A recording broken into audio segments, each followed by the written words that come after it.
সাহাবীদের কথা শুনেন, যারা আমাদের প্রিয় নবী সাল্লাল্লাহু আলাইহি সাল্লামের সাথী ছিলেন, সঙ্গী ছিলেন, শিষ্য ছিলেন, সাহাবী ছিলেন, অনুসারী ছিলেন, তারা কেমন ছিলেন জানেন? তাদেরকে নবী করিম সাল্লাল্লাহু আলাইহি সাল্লাম যখন ইসলাম বুঝাইলেন, তারা এসে বললেন, ইয়া রাসূলুল্লাহ, ইসলাম এত দীর্ঘ, ইসলামে এত ডিউটি, এত কাজ যে আমরা সবগুলো করে পারি না, সবগুলো করে পারি না। আমাদের জন্য ইসলামটাকে একটু সংক্ষেপ করে দেন, কিছু আমল সংক্ষেপে বলে দেন। এত আমল ইসলামের সবগুলো করে তো শেষ করতে পারি না। কারণ আপনি ভোর রাতে উঠেন, ভোর রাতে তাহাজ্জুদের নামাজ পড়েন, একটু দোয়া করেন, এরপরে আপনি ফজরের আজান হয়ে গেলে সুন্নত নামাজ পড়ে ধীরে ধীরে মসজিদে যান, ফজরের জামাত পড়েন। ফজরের জামাতের পরে নবীজি সাল্লাল্লাহু আলাইহি সাল্লাম এবং সাহাবায়ে কেরাম জিকির আজকার করতেন, দোয়া দুরূদ তেলাওয়াতে মাশগুল থাকতেন, আপনি সেটা করেন। এগুলা করতে করতে সূর্য উঠে গেল, 15-20 মিনিট পর পর্যন্ত জিকির আজকার করে ইশরাক পড়েন।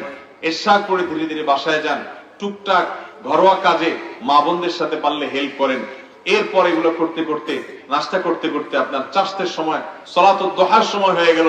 যদি অনেক আমাদের মধ্যে দুহা সালাত একই নামাজ, কিন্তু অনেক বর্ণনা থেকে এটিকে আলাদাও বোঝা যায়।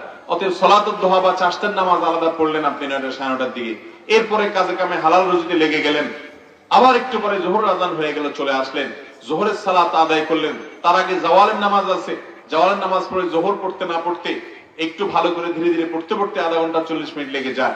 এরপর আপনি দুপুরের খানা খেলেন, আগে পরে কাইলুলা করলেন, আবার একটু কাজ করলেন, আসর ওয়াক্ত হয়ে গেল। সকাল সন্ধ্যার যে আমলগুলো সেগুলো আসর থেকে করতে করতে আবার মাগরিব হয়ে গেল। মাগরিবের পরে সুন্নাত নফল পড়তে পড়তে অনেক সময় গেল। রাত্রিকালীন আমল আছে, সূরা আপনার সাজদা আছে, সূরা আপনার মুলক আছে, আর অনেকগুলো সূরা আছে যেগুলো নবী করিম সাল্লাল্লাহু আলাইহি ওয়াসাল্লাম রাতে পড়তেন। এগুলো পড়তে প্রায় ঘন্টা খানেক সময় লেগে যাবে। এগুলো করতে করতে এশার ওয়াক্ত হয়ে গেল। এশার ওয়াক্তের আগে আগে নবীজি খানা খাওয়া পছন্দ করতেন এবং এশার নামাজ পড়ে দ্রুত শুয়ে যেতেন যাতে ভোর রাতে উঠা যায়। এভাবে যদি আপনার সারা দিনকে আপনি হিসাব করেন, শুধুমাত্র দিনের মোটা দাগের কথা বললাম, ছোট ছোট বিষয়গুলো যদি দেখেন, তাহলে আপনি বাসা থেকে বের হচ্ছেন, বিসমিল্লাহি তাওয়াক্কালতু আল্লাহ দোয়া পড়ে বের হচ্ছেন, বাসা ঢুকতেছেন, সালাম দিয়ে ঢুকতেছেন, মসজিদে ঢুকছেন, দোয়া পড়ে ঢুকতেছেন, মসজিদ থেকে বের হচ্ছেন, দোয়া পড়তে হচ্ছে। আপনি যখন বাজারে যাচ্ছেন, দোয়া পড়তেছেন, জামা পড়তেছেন, দোয়া পড়তে হচ্ছে, খাওয়া পড়তেছে খাচ্ছেন, দোয়া পড়তে হচ্ছে, স্ত্রী সবার সময় দোয়া পড়তে হচ্ছে, আপনার টয়লেটে ঢুকতেছেন, দোয়া পড়ছেন, টয়লেট থেকে বের হচ্ছেন তখন দোয়া আছে, ঘুমাচ্ছেন তখন দোয়া আছে, ঘুম থেকে উঠছেন দোয়া আছে, রাতে ঘুম ভেঙে গেছে তখন দোয়া আছে, তাহাজ্জুদ পড়তে উঠছেন তখন দোয়া আছে, ওযুর শুরুতে দোয়া আছে, ওযুর শেষে দোয়া আছে। এইভাবে যদি আপনি দেখেন, ঋণগ্রস্ত হয়ে গেছেন, মুক্তির জন্য দোয়া আছে, বেকারত্বে আছেন, দোয়া আছে, গুনাহ হয়ে গেছে, দোয়া আছে। এভাবে পদে পদে প্রতিটা মুহূর্তে, শ্বাসে প্রশ্বাসে নবী করিম সাল্লাল্লাহু আলাইহি ওয়াসাল্লাম দোয়া পড়েছেন, জিকির করেছেন, আমল করেছেন। এই রুটিন এত ঠাসা, এত ঠাসা, একজন জান্নাত প্রত্যাশী মানুষ, জান্নাতের স্বপ্ন দেখা মানুষ, তার হাতে কোনো ফালতু সময় নেই, তার হাতে টাইম পাস করার জন্য কোনো ইস্যু, কোনো ডিভাইস, কোনো কিছুর দরকার হয় না। কারণ তার এত পরিমাণ কাজ, সেই কাজগুলো করেই সময় পায় না। এই জন্য সাহাবীরা নবীজি সাল্লাল্লাহু আলাইহি ওয়াসাল্লামের কাছে এসে বলতেন, ইয়া রাসূলুল্লাহ, ইসলামের আমলগুলো আমাদের কাছে অনেক বেশি মনে হয়, এত আমল করে পারি না, এত ঠাসা ডিউটি, আমাদের হাতে কোনো এক্সট্রা সময় নেই, আপনি একটু শর্টকাট করে দেন। তারা সংক্ষিপ্ত করতে চাইতেন, কারণ এত বেশি আমল তাদের সামনে ছিল। আর আজ আমরা আমল খুঁজে পাই না। আমল খুঁজে না পাওয়ার কারণে টাইম পাস করার জন্য আমাদের ফেসবুক লাগে, আমাদের ইউটিউব লাগে, আমাদের নেট লাগে, নেট কানেকশন ছাড়া টাইম পাই না।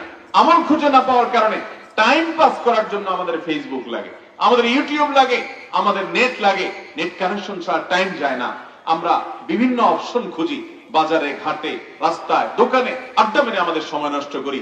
যখন কোন আন্তর্জাতিক খেলার আসর হয়, আমরা টাইম পাস করি। আমাদের যুবক ভাইয়েরা খেলার পিছনে লেগে যান, খেলোয়াড়দের পিছনে লেগে যান। কোথাকার কোন কাফির, কোথাকার কোন অমুসলিম, কোথাকার কোন ভিনদেশী, যে দেশের মানুষের সাথে আমাদের দেশের না কূটনৈতিক সম্পর্ক আছে, না রাজনৈতিক সম্পর্ক আছে, না অর্থনৈতিক সম্পর্ক আছে, তাদের জিতলেও আমাদের কিছু আসে যায় না, তাদের হারলেও আমাদের কিছু আসে যায় না, না তাদের সাথে আমাদের ধর্মীয় কোনো সম্পর্ক আছে। তাদের জেতা নিয়ে, তাদের হারা নিয়ে আমার দেশের যুবকরা শত শত হাজার হাজার ঘন্টা, শত শত হাজার হাজার টাকা, তাদের বুদ্ধি, তাদের বিবেক, তাদের সময়, কখনো পতাকা কিনে, কখনো জার্সি কিনে, কখনো তাদের জন্য মিছিল করে, কখনো আতশবাজি করে কখনো বিভিন্ন রকমের ফ্ল্যাগ টাঙিয়ে, কখনো আড্ডাবাজি করে, কখনো খেলা দেখে, কখনো খেলার আলাপ শুনে, কখনো এক এক কাজ করে আমাদের জীবনের মহামূল্যবান সময়গুলোকে নষ্ট করছে।